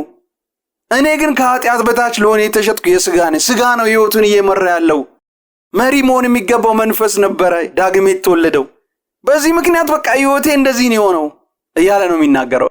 እና እዚህ ጋር ጳውሎስ የሚናገረው ግራ ተጋብቶ ነው ማለት በቃ ዳግም ተወልጄ የለ እንዴ? ምንድነው ታዲያ እኔ በቀድሞ ሕይወቴ የምመላለሰው? አንዳንዴ በቀድሞ ሕይወቴ ስመላለስ ራሴን አገኘዋለሁ። አልተለወጥኩም ማለት ነው፣ እግዚአብሔር አልለወጠኝም ማለት ነው ይላል። አንዳንዴ ደግሞ ሲመለከት ተለውጦ የሆነ ፓርቲ ያያል በመንፈስ ሲመላለስ ማለት፣ በመንፈሱ ፍቃድ ሲመላለስ። የሥጋው ፍቃድ አለ፣ የመንፈሱ ፍቃድ አለ። የሥጋው ፍቃድ የሰይጣን ፍቃድ ነው፣ የኃጢአት ፍቃድ ነው። እንዲህ አይነት ማንነት ያለኝ ብሎ ግራ የተጋባ ሕይወት። ጌታ ኢየሱስን ስትቀበሉ አንዱ ማንነታችሁ ነው የሚለወጠው፣ ሁለቱ ማንነቶቻችሁ ግን አልተለወጡም። ጨዋታው እየተመራ ያለው 2 ለ1 ነው። ሁለት ተመሳሳይ ባህሪ ያላቸው ነፍስና ሥጋ፣ ኃጢአት ማድረግ የሚወዱ የሚፈቅዱ፣ ከእግዚአብሔር ሐሳብ በተቃራኒ የሚሄዱ እስኪለወጡ ድረስ ነው ታዲያ ይሄ የሚሆነው ማለት ነው። ደግሞ መንፈስ ደግሞ በእግዚአብሔር ፍቃድ መሄድ የሚፈልግ እንዲህ አይነት ባህሪ ያለው። ዳግም ስትወለዱ በመጀመሪያው በክርስትና ሕይወታችሁ ላይ የሚታገላችሁ አንዳንድ ነገሮች ለመተው በዚህ ምክንያት ነው። ይሄ ጦርነት አለ፣ ካደጉም በኋላ አለ ይሄ ጦርነት፣ ሥጋ እስኪሞት ነፍስ እስክትቀየር ድረስ። ግን ያውላችሁ አስተውሉልኝ እንዳትረሱ። ጌታ ኢየሱስ ምንድን ነው ያለው? እኔ ስመጣ መንፈሳችሁ፣ ነፍሳችሁ፣ ሥጋችሁ ያለ ነቀፋው ነው ተቀድሰው አንድ አይነት አቋም ይዘው በአንድ ሐሳብ ሲመላለሱ ላገኛቸው። በቃ የሰጠዋቸው የቤት ሥራ ይሄ ነው። አንዱን ለውጬላችኋለሁ፣ ሁለቱን ደግሞ እንለውጠዋለን በሌላ መንገድ፣ ግን ማወቅ አለባችሁ እያለ ነው በዚህ ትምህርት ጌታ እየተናገረ ያለው። ክብር ለእግዚአብሔር ይሁን። ኢየሱስ ክርስቶስ ጌታ ነው። መጽሐፍ ቅዱስ ሲናገር ምን ብሎ ይናገራል? አሞጽ ምዕራፍ 3 ቁጥር 3 ላይ ሁለት ሰዎች ሳይስማሙ እንዴት አንድ መንገድ ይሄዳሉ ይላል። ሁለት ሰዎች ሳይስማሙ እንዴት መንገድ ይሄዳሉ? እውነት እኮ ነው። አንድ መንገድ ላይ ይሄዳችሁ፣ ሁለት ሆናችሁ ይሄዳችሁ ሳትስማሙ እንዴት ነው አንድ መንገድ እየተጣላችሁ ልትሄዱ የምትችሉት? በጣም አስቸጋሪ ነው የምታረጉት እየጨቃጨቃችሁ ስትሄዱ። ይሄ ደግሞ የሚገርመው 3 ነው። መንፈስ፣ ነፍስ፣ ሥጋ ለ3 ነው የሚጨቃጨቁት። ይሞግቱታል። በዚህ ነው መሄድ ያለብን ይሉታል። በጭቃው መንገድ ነው መሄድ ያለብን ይሉታል ነፍስና ሥጋ። መንፈስ ኖ እግዚአብሔር በሚፈልገው መንገድ ነው መሄድ ያለብን። ስሬቴ እኔ እንደዛ አይደለም። ኃጢአትን አላረግም፣ ማረግም አልችልም። ለማረግ እንኳን ብፈቅድ ሲጀመርም ፍቃድ የለኝም፣ ብፈቅድ እንኳን አልችልም፣ ማረግ አልችልም። በቃ ተለውጫለሁ፣ አባቴ እግዚአብሔር ለውጦኛል ነው የሚለው የሰው መንፈስ። ክብር ለእግዚአብሔር ይሁን። ኢየሱስ ክርስቶስ ጌታ ነው። ለዚህ ነውላችሁ ንስሐ የሞላበት ሕይወት ካላችሁ አብዛኛው በቃ አላረግም ምናምን ብላችሁ የሆነ ነገር አድርጋችሁ የሆነ ነገር ማኖ ነክታችሁ ከዛ በኋላ ደግሞ ተንበርክካችሁ የምታለቅሱ አይነት ነገር ከሆነ ዳግም ተወልዳችኋል። ግን ይሄ ሕይወታችሁ ምንድነው መሰላችሁ? የሕፃንነት ሕይወት ይባላል። መጽሐፍ ቅዱስ ይሄንን የሕፃንነት ሕይወት ይለዋል። መንፈሳዊ ዕድሜ 3 አይነት ዕድሜ ነው አይደል ያለው? 3 አይነት መንፈሳዊ ዕድሜ ነው ያለው። እሱ ምንድነው መሰላችሁ? ሕፃን፣ ጎበዝና አባት የሚል ማለት ነው። 3 ዕድሜ ብቻ ነው ያለው። በበግ ደግሞ ሲመስለው ግልገል፣ ጠቦትና ሙሉ በግ። በ3 ነው። ዳግም የተወለደ ሰው መንፈሳዊ ሕይወት የሚለካው። መጽሐፍ ቅዱስ ሲናገር እንደዚህ ብሎ ይናገራል አይደል? ልጆች ሆይ ኃጢአታችሁ ስለተሰረየላችሁ ይህንን እጽፍላችኋለሁ ብሎ ከኃጢአት ከመውደቅ ከስርየት ጋር ነው የሚያነሳው፣ ስለ ልጆች ስለ ሕፃናቶች ሲያወራ ማለት ነው። እንደገና ጎበዞች ሆይ የእግዚአብሔር ቃል በእናንተ ስለሚኖርና ክፉን ስላሸነፋችሁ ይህን እጽፍላችኋለሁ ብሎ የጎበዝ ሕይወት ደግሞ የአሸናፊነት ሕይወት እንደሆነ ይናገራል። ሁለተኛው ዕድሜ። ሶስተኛው ዕድሜ ደግሞ አባቶች ሆይ ከመጀመሪያ ያለውን ስላወቃችሁ ይህን እጽፍላችኋለሁ ብሎ የአባትነት ሕይወት የፍጽምና ሕይወት ነው። ሶስት መንፈሳዊ ዕድሜ ነው ያለው። ስለ በጉ ደግሞ ሲናገር ጌታ ኢየሱስ ክርስቶስ ለጴጥሮስ ምንድን ነው ያለው? ዮሐንስ ወንጌል ምዕራፍ 21 ላይ ምን ብሎ ነው ያለው? እንደዚህ ነው አይደል ያለው? የዮና ልጅ ስምዖን ጴጥሮስ ሆይ ከነዚህ ይልቅ ትወደኛለህን ብሎ ጠየቀው። ጴጥሮስም ጌታ ሆይ እንደምወድ አንተ ታውቃለህ አለ። እንግዲያውስ ግልገሎቼን አሰማራ አለው። ከዛ ሲቀጥል አሁንም የዮና ልጅ ስምዖን ጴጥሮስ ሆይ ከነዚህ ይልቅ ትወደኛለህን አለው። ከሌሎች ሐዋርያቶች ጋር እየወዳደረው ለኔ ፍቅር አለው ከሌሎች ይልቅ ብሎ ማለት ነው። አዎ ጌታው እንደምወድ አንተ ታውቃለህ። እንግዲያውስ ጠቦቶቼን ጠብቅ አለው። ጠቦት። ከዛ ሲቀጥል ደግሞ ምንድነው ያለው? ሶስተኛ ጊዜ የዮና ልጅ ስምዖን ጴጥሮስ ሆይ ከነዚህ ይልቅ ትወደኛለህን ሲለው ሶስተኛ ጊዜ ተቸግሮ ጌታው እንደምወድ ታውቃለህ አለ። የዚህን ጊዜ ጌታ እንደዚህ አለው፣ እንግዲያውስ በጎቼ ምን አድርጋለሁ? አሰማራ አለ። ግልገል፣ ጠቦት፣ እንደገና በግ። ሶስት መንፈሳዊ ሕይወት ነው ያለው እና አንዱ ማንነታችሁ ተለውጦ ሁለቱ ማንነቶቻችሁ ካልተለወጡ ያ ምን አይነት ሕይወት መሰላችሁ? ዳግም የተወለደ ሰው ሆኖ ግን የሕፃንነት ሕይወት ያለው ወይም ደግሞ ልጅ የሆነ ወይም ደግሞ እንደዚህ እንደ በጉ ምሳሌ ደግሞ ግልገል የሆነ። እዚህ ጋር ሕይወት አስቸጋሪ ነው፣ ከባድ ነው የሚሆነው። እግዚአብሔር ይርዳቸው በዚህ ዕድሜ ላይ ያሉትን። አንዳንዶች ባክ የሚያደርጉትም እዚህ ስቴጅ ላይ ነው። የሚረዳቸው የሚያግዛቸው የሚማልድላቸው ሰው ካላገኘ ባክ የሚያደርጉ ለዚህ ነው። ብዙ ጊዜ ጌታ ኢየሱስ የምትቀበሉ ምናምን ይባልና ወደ መድረክ ይመጣሉ አይደል? ከመጡ በኋላ ጌታ ኢየሱስን ተቀበሉ እንላለን። ዛሬ እንደዚህ ነፍስ ተቀበለ ነው የሚባለው፣ ግን እንደሱ አይደለም መሆን ያለበት። ከተቀበሉ በኋላ መሪዎቹ በዛኑ ማታ ቤት ገብተው ስም ሊስታቸውን ይዘው መጸለይ ያለባቸው ጌታ እንዲያጸናቸው እና ለውጣቸው በዳግም መወለድ መንፈስ ጌታን መቀበላቸው በዳግም መወለድ መንፈስ እንዲታጀብ መጸለይ ያስፈልጋል። በጸሎት በጣም መታገዝ የሚገባቸው ከማንም ይልቅ ቤተክርስቲያን ውስጥ ካሉ ጌታን የተቀበሉ ሰዎች በቃ ስማቸውን ይዘን ምናምን ስልክ ቁጥር ይዘን ብቻ አይደለም፣ በዛኑ ቀን ማታ እነዚህን ነገሮች ያዙ። ኢቭን ዋና ፓስተሮች፣ የቤተክርስቲያን መሪዎች ሊስቱን ወስደው ቤታቸው በዛኑ ምሽት መጸለይ ያለ ጌታ እንዲያጸናቸው። በቃ ለነሱ በየጊዜው መጸለይ ያለ ጠንክረው እስኪቆሙ ድረስ። ምክንያቱም እዚህ ኤጅ ላይ ሲሆኑ ሕይወት አንዴ እንደዛ አንዴም እንደዚህ ሆነባቸው። የቀድሞ ሕይወት ውስጥም የራሳቸውን ያገኙታል በሆነ ሱስ ውስጥ በሆነ ነገር እንደገና ደግሞ ቤተክርስቲያን መሄድ ይፈልጋሉ። ከዛ በኋላ እኔ ያልተለወጥኩም እነሱ መካከል መኖር አይገባኝም ብለው ባክ ሊያረጉ ይችላሉ። አንድ እግዚአብሔር ሰው አሉ ናይጄሪያ ውስጥ በሚሊየንስ የሚቆጠር ምዕመን ያላቸው እና እሳቸው የሚያገለግሉበት አገልግሎት ላይ ኮንፈረንስ ላይ ከ6 እስከ 12 ሚሊዮን ህዝብ ይሰበሰባል በአንድ ኮንፈረንስ። እና ጌታ ኢየሱስን የምትቀበሉ ሲባል ልክ በቃ ከስቴዲየም እንደሚወጣ ህዝብ ነው ከጉባኤው ሰው እየተሯሯጠ ወደ መድረክ የሚወጣው። እና እኚህ እግዚአብሔር ሰው ምን ያደርጋሉ? የነዚህ ጌታን የሚቀበሉ ሰዎች መጨረሻ ላይ ሊስታቸው ይሰጣቸዋል። ሊስታቸውን ወስደው በዛኑ ማታ ለነዚህ ዳግም ለተወለዱ ይጸልያሉ። ቤታቸው ተንበርከከው ይጸልዩላቸው። የፓስተር ዮንግቾ ቸርች ደግሞ ምንድነው የሚያደርጉት? ሊስታቸውን ፓስተሩም ይጸልያል፣ ወደ ፕሬየር ማውንቴን ይላካል። ከዛ ፕሬየር ማውንቴን ላይ የሚጸልዩ የጸሎት ቡድኖች ጌታን ለተቀበሉ ሰዎች ይጸልያሉ በሁለመናቸው እንዲለወጡ። ታዲያ ሲለወጡ ዳይናሚክ ለውጥ ነው የሚለወጡት። እሱ ብቻም ሳይሆን አሁን የምናወራው ወደ ኋላ ወደፊት የሚያደርገው መንፈሳዊ እድሜን ያልፉታል፣ ጥሰው ያልፉታል፣ ባካ ያደርጉ። እዚህ ህይወት ላይ ሲሆን እንዲህ ነው የሚሆነው። እና ህይወታችሁ እንዲህ ያለ እየሆነ የተቸገራችሁ ቅዱሳን ይህን የምትሰሙ ማለት ነው ጌታን ተወዳላችሁ፣ ወደ ቤተክርስቲያን ትሄዳላችሁ፣ ግን በድርጊት ህይወታችሁ ስታዩት ግን አብዛኛው የማትወዱትን ነገር ስታደርጉ ነው ራሳችሁን የምታገኙት። ለእናንተ አንድ መልእክት አለኝ። በፍጹም ከጌታ ቤት አትቅሩ። እግዚአብሔር የሆነ ቀን ጸንታችሁ በእግራችሁ እንድትቆሙ ያደርጋችኋል። ያኛውን ዓለም ፈጽሞ እንድትጠሉት ያደርጋችኋል። አትቅሩ ግን በፍጹም። ከነድካማችሁ ሂዱ ወደ ጌታ ቤት። ጌታ ወርዳኝ ያላችሁ ምጥኝ ይበሉት። እግዚአብሔር ፍጹም ይለውጣችኋል። ክብር ለእግዚአብሔር ይሁን። የሰላም አለቃ ጌታ ኢየሱስ ፍጹም ይለውጣችኋል። ክብር ለእግዚአብሔር ይሁን። ግልጽ ነው አይደል? ገብቷችኋል አይደል? እንዳትረሱ። የእግዚአብሔር የሰጠን የቤት ስራ ነው ትምህርታችን። እና ጌታችን ኢየሱስ ክርስቶስ ለሚገለጥበት ቀን መንፈሳችን፣ ነፍሳችን፣ ስጋችን ያለ ነቀፋ ሆኖ እንዲለወጡ። ሰው ሶስትዮሽ ነው፣ መንፈስ፣ ነፍስ፣ ስጋ ነው። ጌታ ኢየሱስን ሲቀበል አንድ ሰው ዳግም የሚወለደው አንደኛው አካሉ ብቻ ነው፣ መንፈሱ። ስጋና ነፍሱ ግን ገና አልተለወጡም። የሚለወጡበት የተለየ መንገድ ነው ያለው። እሱን ራሱን የቻለ እያንዳንዱን ክፍል ብትንትና አድርጌ ያስተምራችኋል። እንደዛ ነው የሚሆነው። መንፈሳችሁ ግን ሲለወጥ ምን አይነት ማንነት ነው የሚኖረው የሚለውን ሐሳብ ስንመለከት ሰው ዳግም ሲወለድ ዳግም የተወለደ ሰው መንፈስ ቅዱስ፣ ፍጹም፣ ኃጢአትን የማያደርግ ማድረግ የማይችል ነው የሚሆነው።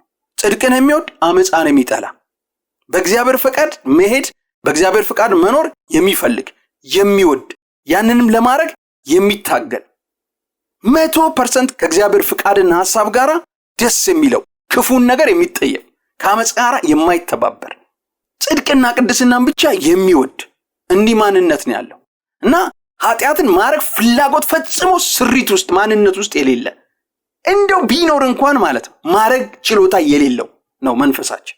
የሰው መንፈስ ኃጢአት አያደርግም፣ በፍጹም አያደርግም። ቅዱስ ነው፣ ፍጹም ነው፣ ጻድቅ ነው፣ አያደርግም። የሰው መንፈስ ሊረክስ ይችላል እንጂ በራሱ ኃጢአት አያደርግም። መጽሐፍ ቅዱስ መንፈሳችሁን ከሚያረክስ ብሎ ይናገራል አይደል? አንደኛ ቆሮንቶስ ምዕራፍ 7 ቁጥር 1 ላይ ይሄንን ብሎ ይናገራል። እንግዲህ ወንድሞች የዚህን ተስፋ ቃል ካለን በእግዚአብሔር ፍርሃት ቅድስናን ፍጹም እያደረግን ስጋንና መንፈስን ከሚያረክሱ ሁሉ ራሳችንን እናንጻ ብሎ ይናገራል። ስጋንና መንፈስን ከሚያረክሱ ሁሉ ራሳችንን እናንጻ ብሎ ይናገራል። ስጋ መርከስ ብቻ ሳይሆን የሚያደርግም ነው፣ ማድረግም ፍላጎት ያለው ነው። መንፈስ ግን ከዚህ ውስጥ ስናወጣው ለብቻው ለይተን ይረክሳል እንጂ አያረክም። ምክንያት ለምን? መጽሐፍ ቅዱስ ከእግዚአብሔር የተወለደ ኃጢአትን አያረግም፣ ዘሩ በእርሱ ይኖራልና ከእግዚአብሔር ተወልዷልና ኃጢአትን ሊያረግ አይችልም ተብሎ ስለተጻፈ አያረግም። መርከስ ማለት ምን ማለት እንደሆነ ልንገራችሁ። መርከስ ማለት ብሉይ ኪዳን ላይ ለምሳሌ ያክል አንድ ካህን የሞተ ሰው ሬሳ በአጋጣሚ ከነካ እስከ ማታ ድረስ ምንድን ይላል? ርኩስ ነው ይላል። እሱ ብቻ ሳይሆን የሚነካቸውም የትኞቹ ዕቃዎች ምንድናቸው ይላል? ርኩስ ናቸው ይላል። የተቀመጠበት ወንበር፣ የተኛበት አልጋ ሁሉ ርኩስ ነው ይላል። ስለዚህ መታጠብ አለበት ይላል። እና ግን ዕቃው ግን ርኩስ ነው ይላል። ዕቃው እኮ ኃጢአት ሰርቶ አይደለም፣ በንክኪን የረከሰው እንጂ ዕቃው ያንን ነገር የሚያረክሰውን ነገር አመንጭቶ አይደለም። ልክ እንደዚህ ማለት ነው። መንፈሳችሁን ከሚያረክስ ብሎ ነገር ራሳችሁን አንጹ ብሎ ሲናገር መንፈሳችን ኃጢአት አያረግም።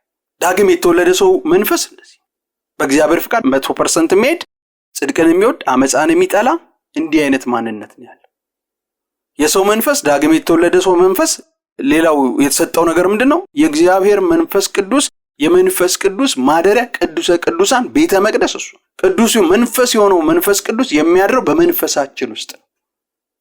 የመንፈስ ፍሬ የሚባለው የመንፈስ ቅዱስ ፍሬ ማለት አይደለም። የመንፈስ ፍሬ ማለት በእኛ ውስጥ ያለ ፍቅር፣ በጎነት፣ የዋህነት፣ ቸርነት የሚባሉት እነዛ በሙሉ ያሉ መንፈሳችን ውስጥ አሉ። ከእግዚአብሔር የመለኮት ባህሪ ስንካፈል አንዱ የተካፈልነው እነዚህ ጽድቅ፣ ፍቅር፣ በጎነት፣ የዋህነት፣ ቸርነት የሚባሉት እነዚህ ነገሮች ሁሉ መንፈሳችን ውስጥ ነው ያሉት እና መንፈሳችን የመንፈስ ፍሬ ማደሪያ ነው። ማንነቶች አሉት። በተግባር ሕይወታችን ሲገለጥ አፈራ ይባላል። ግን እዛ ውስጥ እግዚአብሔር ዳግም ሲወልደው በዚህ ሁኔታ ሞልቶ ነው ዳግም እንዲወለድ ያደረገው፣ አፕዴት ያደረገው፣ የለወጠው፣ አዲስ አድርጎ የሰራው። የሰው መንፈስ የመንፈስ ቅዱስ ፍሬ፣ የመንፈስ ፍሬ የሚባሉ መገለጫዎች ናቸው። የሰው መንፈስ የጸጋ ስጦታ፣ መናፍስት የሆኑ የጸጋ ስጦታዎች ማደሪያ ናቸው። የጥበብ መንፈስ፣ የእውቀት መንፈስ፣ የመገለጥ መንፈስ፣ የፈውስ መንፈስ የሚባሉት ጸጋ ስጦታ ሲጫኑ የሰው መንፈስ ውስጥ ነው የሚጫኑት። ሰው ሲያገለግል ጌታን በስጋው አይደለም በመንፈሱ ሲያገለግል የሰው መንፈስ የሚደርሰው። አንድ ሰው አገልጋይ ሆኖ ሲነሳ እግዚአብሔር ሲቀባው በምን እንዲያገለግል ነው? በመንፈሱ እንዲያገለግል አድርጎ ነው እግዚአብሔር የሚቀባው። ለዚህ ነው ጳውሎስ ሮሜ ምዕራፍ 1 ላይ በመንፈሴ የማገለግለው እግዚአብሔር እሱ ምስክሬ ነው ብሎ የሚናገረው። በመንፈሴ የማገለግለው እግዚአብሔር። ሰው በመንፈስ ነው የሚያገለግለው። የጸጋ ስጦታ ደግሞ በመንፈስ ላይ እንደሚያደርስ ሲናገር ኤፌሶን ምዕራፍ 4 መጨረሻ ላይ ምን ብሎ ይናገራል? የእግዚአብሔር ጸጋ ከመንፈሳችሁ ጋር ይሁን ብሎ ይናገራል። ጸጋ ስጦታ የሚባሉ ጸጋዎች በሙሉ የሚጫኑት መንፈሳችን ላይ። ይሄ ዳግም የተወለደ ሰው ባህሪና ዳግም ለተወለደ ሰው እግዚአብሔር የሰጠው ነገር ነው እና ይሄ የሰው መንፈስ ሌላም ባህሪያቶች አሉ። ለዘላለም የማይሞት ነው። የዘላለም ሕይወት ገና በቁሙ የተቀበለ እሱ ነው። ለዘላለም የማይሞት ነው። በስጋ ቅዱሳን ሲያንቀላፉ ከስጋቸው ውስጥ ወጥቶ የሚሄደው ይሄ መንፈስ ነው። የሰው መንፈስ የዘላለም ሕይወት የተቀበለው እሱ ነው። ይሄ መንፈስ ከእግዚአብሔር መንፈስ ከሆነው ጌታ ጋራ በመንፈስ 100% የሚገናኝ እሱ ነው። ከመንፈስ ዓለም የሚመጣውን ራእይ፣ ህልም፣ መገለጥ የሚያየው ይሄ የሰው መንፈስ ነው። ዳግም የተወለደው የሰው መንፈስ። ስዕሉ ላይ ተመልከቱት። 3 ሰዎችን በአንድ ላይ ያሉ ሰዎችን ተመልከቷቸው። ስዕሉ ላይ ይሄ ጸጋ ስጦታ ያለበትን ይሄን የሰው መንፈስ ማለት ነው። ሰው ውስጠኛ ውስጥ ያለ፣ ከስጋው ውስጥ ያለ፣ ከነፍስ ጋር ውስጥ ያለ ይሄ መንፈስ ማለት ነው። ክብር ለእግዚአብሔር ይሁን። ኢየሱስ ክርስቶስ ጌታ ነው። ይሄ መንፈስ ሌላም እግዚአብሔር በዳግም መወለድ ምክንያት የሰጠው ስጦታ አለ። ያም ስጦታ ምንድነው መሰላችሁ? ስጋንና ነፍስን እንዲገዛ ገዢ አድርጎ እግዚአብሔር አስነስቶታል። ለምሳሌ ስጋችሁን ግዙ ብሎ ሲናገር ስጋም እኛ ነን፣ ነፍስም እኛ ነን፣ መንፈስም እኛ ነን። ግዙ ብሎ ሲናገር ገዢው ማን ነው? መንፈስ የሆነው አካል። ዳዊት ምን ብሎ ተናገረ? መዝሙር 103 ላይ ከቁጥር 1 ጀምሮ ምን ብሎ ይናገራል? ነፍሴ ወይ እግዚአብሔርን ባርኪ፣ አጥንቶቼ ሁሉ የተቀደሰ ስሙን።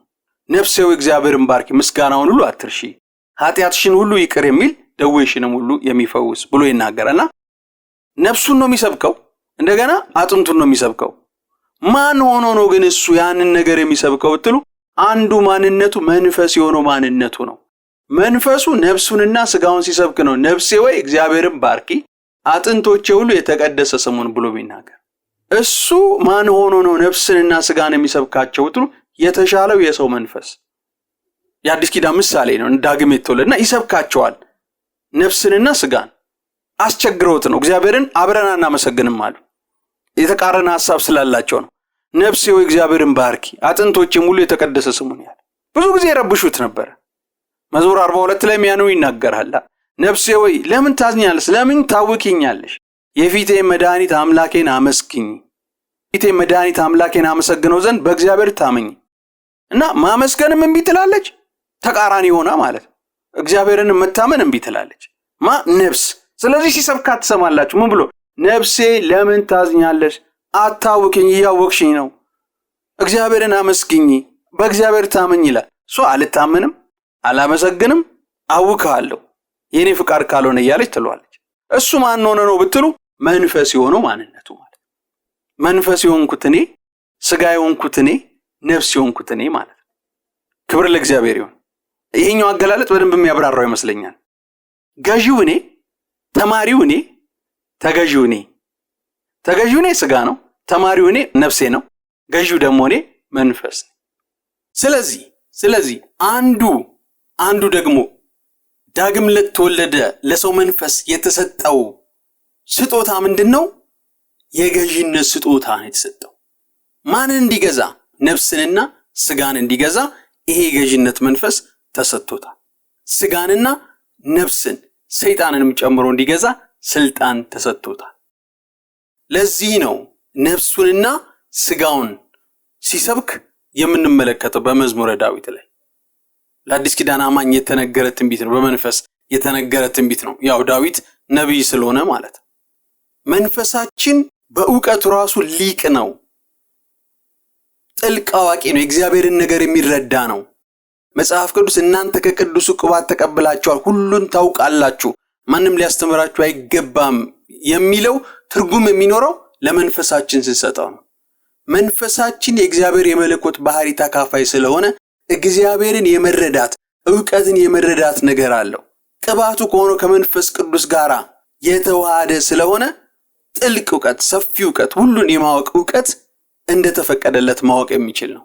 ለዚህ ነው ነፍስንና ስጋን የሚያስተምረው ባለቅነት ላይ ሆኖ እና መንፈሳችን እንዲሁ ነገሮችን የሚያውቅ ነው። እግዚአብሔር እንደዛ አድርጎ ስለፈጠረው ክብር ለእግዚአብሔር ይሁን። ኢየሱስ ክርስቶስ ጌታ ነው። አስተማሪም ነው። አስተማሪነትንም ተሰጥቶታል። ነፍስንና ስጋን ከመስመር ሲወጡ ሲገዛቸው በእውቀት ይገዛቸዋል። ተመለሱ እንዲያርጉ እያለ ማለት ነው። ለዚህ ነው ስጋችሁን ግዙ ሲባል ይሄ ትእዛዝ የሚሰጠው ለመንፈስ ነው፣ ለሚገዛው። ክብር ለእግዚአብሔር ይሁን። ኢየሱስ ክርስቶስ ጌታ ነው። ክብር ለእግዚአብሔር ይሁን። ሰው ሶስትዮሽ ነው፣ መንፈስ፣ ነፍስ፣ ስጋ። ክብር ለእግዚአብሔር ይሁን። ግልጽ ነው አይደል? ገባችኋል? ጠቅለል አድርገው ባጭሩ። እና ዛሬ ስለ መንፈስ ብቻ ነው ያወራሁት። ነፍስና ስጋ እንዴት እንደሚለወጡ ገና አልገባው። መንፈሳችን ግን እንዴት ነው የተለወጠው? ቅድም እንዳልኳችሁ ማለት ጌታ ኢየሱስ ክርስቶስን ስንቀበል በተቀበልንም በቅጽበት መንፈሳችን ኢሚዲየትሊ ተለውጦ፣ ክብር ለእግዚአብሔር ይሁን። በአይን ቅጽበት ነው የሆነው። ማናችሁም ጌታን እንዴት ነው መንፈሳችሁ ዳግም የተወለዳችሁት መቼ ነው ብላችሁ ማንም ሰው አይናገርም። ቀኑን፣ ሰዓቱን፣ ደቂቃውን አያውቀውም። ልትነግሩኝ የምትችሉት ጌታን ኢየሱስ ክርስቶስን መድረክ አካባቢ ሄዳችሁ የተቀበላችሁበት ጊዜ፣ ንስሐ የገባችሁበት ቀን ሊሆን ይችላል። የትም ቦታ ላይ የገባችሁበት ጊዜ ሊሆን ይችላል። ወይ ደግሞ የተጠመቃችሁበትን ጊዜ አንስታችሁ ሊሆን ይችላል። ጌታ መቼ እንደተቀበላችሁ፣ ዳግም መቼ እንደተወለዳችሁ የምትናገሩት። ግን ዳግም ማንም ሰው በምን ሰዓት የትኛው ጊዜ ላይ እንደተወለደ አያውቅም። ለምን? በውስጥ የሚደረግ ነገር ስለሆነ፣ የእግዚአብሔር የውስጥ ስራ ስለሆነ። የሚታወቀው ግን በምንድን ነው መሰላችሁ? በለውጣችን፣ በህይወታችን በምናየው ለውጥ ነው የሚታወቀው። ጌታ ኢየሱስም እንደሱ ነው አይደል ያለው ለኒቆዲሞስ ሲነግረው፣ ንፋስ ወደሚወደው ይነፍሳል፣ ከወዴት እንደመጣና ወዴት እንደሚሄድ አታውቅም። ከመንፈስ የተወለደም እንደዚህ ነው፣ ከመንፈስም የተወለደው እንደዚህ ነው አለው። አሁን ከስጋ የተወለደ ስጋ ነው፣ ከመንፈስ የተወለደ መንፈስ ነው ካለ በኋላ ነው በንፋስ የመሰለው። ንፋስ አታዩትም አይደል? ንፋስ ስራው ብቻ ነው የሚታየው። ዳግም የተወለደም እንደዚህ ነው። ንፋስ እንዳለ የሚታወቀው ፊታችንን ሲቀዘቅዘን፣ መጋረጃውን የቤቱን መጋረጃ ሲያንቀሳቅሰው፣ ቆርቆሮ ሲያንኳኳ፣ አቧራ ሲያስነሳ ንፋስ አለ ብለንላ። ንፋስ ግን አይታይም። ዳግም የተወለደውም ሰው እንደዚህ ነው። አታዩትም፣ አጨብጡትም። እዚህ ጋር ነው ብላችሁ ልታስረዱት አትችሉም። በስራው ግን ይታወቃል። በምን አይነት ስራው? ጽድቅን ይወዳል፣ አመፃን ይጠላል። ድሮ እንደሚያደርገው አያደርግም። በንስሐ ሕይወት ይመላለሳል። በጽድቅ ለመሄድ ይታገላል። እግዚአብሔርን እርዳኝ ይላል። እንዲህ ነው የሚሆነው ዳግም የተወለደ ሰው መንፈስ። እንዲህ አይነት ባህሪ በሕይወታችሁ የሚታዩ ሰዎች አንድ የምስራች ነግራችኋለሁ። ዳግም ተወልዳችኋል። የዳግም መወለዱ ምልክት አንዱ ይሄ ስለሆነ ክብር ለእግዚአብሔር ይሁን። ክብር ለእግዚአብሔር ይሁን። ለመጠቅለል ያክል ጌታ ኢየሱስ የቤት ሥራ ሰጥቶናል። የሰጠን የቤት ሥራ ምንድነው? እኔ ስመጣ መንፈሳችሁ፣ ነፍሳችሁ፣ ስጋችሁ ያለ ነቀፋ ይሁን።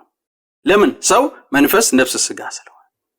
ከዛ እንዲህ ብሎ ጌታን ስንቀበል አንዱ ማንነታችን ተለውጧል፣ ሁለቱ ማንነቶቻችን አልተለወጡም። የተለወጠው አንዱ ማንነታችን የትኛው ነው? መንፈሳችን። ስጋና ነፍሳችን ግን ገና አልተቀየሩም። ጌታ ያለው መንፈሳችሁ፣ ነፍሳችሁ፣ ስጋችሁ ያለ ነቀፋ ሆነው ላገኛቸው ነው ስመጣ ነው ያለው። የዛሬው ትምህርት ይሄ ነው። እዚህ ህይወት ላይ ካላችሁ ህፃናቶች ናችሁ። እዚህ ህይወት ላይ ካላችሁ ምንድናችሁ? ግልገሎች ናችሁ። እዚህ ህይወት ላይ ካላችሁ ጳውሎስም ስላለፈበት ነው። የሚወደውን ሰውን የማይወደውን የሚያደርግ ከሆነ በቃ ያ ህይወት ማለት እንደዛ ነው። እና አላደርግም ብሎ አድርጎ የሚጸጸትና 10 ጊዜ ንስሐ የሚገባ ከሆነ ያ የህፃንነት ህይወት ነው ማለት። መንፈሱ ተለውጧል፣ ስጋና ነፍሱ ገና አልተለወጡ። ሶስቱም ግን የሚለወጡበት መንገዱ ፈጽሞ አንዱ ካንዱ አይገናኝም። ፈጽሞ የተለያየ መንገድ ነው የሚለወጡበት፣ ፍጹም የሚሆኑበት መንገድ። ዛሬ የመንፈሱን ብቻ ነው የነገርኳችሁ። መንፈሳችሁ የተለወጠው ጌታን በተቀበላችሁ ጊዜ ነው። ለሱ ምንም ብዙ ዋጋም አልከፈላችሁም። ንስሐ መግባት ብቻ ነው። ጌታን አምናችሁ ንስሐ መግባት ብቻ ነው፣ አድርጋችሁታል። ያ ሆኗል በቅጽበት ነው። ከዛ ያንን ከልብ መሆኑን እግዚአብሔር ባየ ጊዜ ውስጣችን ቀይሮታል። ሁለቱ ግን ነፍስና ስጋ የሚቀየሩበት የተለየ ነው። መንገዱም የተለየ ነው፣ እንደገና ጊዜውም የተለየ ነው። የኛን አብሮነት፣ የኛን ፓርቲሲፔሽን መሳተፍን በብዙ የሚጠይቅ ነው። በሚቀጥለው ስለ ነፍስ አወራላችኋለሁ በሚቀጥለው ትምህርት።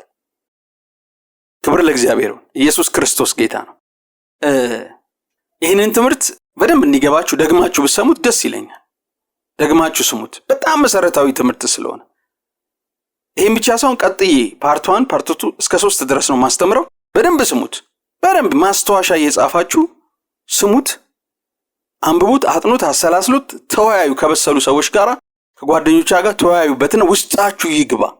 ይሄ ከገባ ማለት ህይወት ግራ ያጋባችሁ ምን ማድረግ እንዳለባችሁ ታውቃላችሁ።